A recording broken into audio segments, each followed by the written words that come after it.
కొంతమంది పేషెంట్స్ ఎలా వస్తారంటే, ఈ రెడ్‌నెస్‌తో వస్తారనమాట. ఎర్రగా అయింది కన్ను అని. అందరికి తెలిసిన విషయం ఏంటంటే, ఎర్రగా అయింది అంటే కంజంక్టివైటిస్ అని అందరికీ తెలుసు.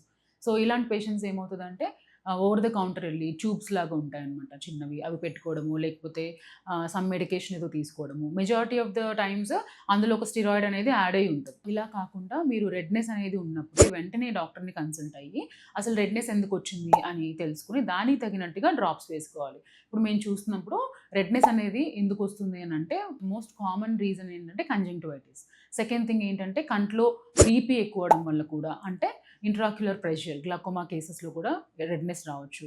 తర్వాత డ్రై ఐస్‌లో కూడా రావచ్చు. తర్వాత సబ్ కంజంక్టివల్ హెమరేజ్ అంటాం.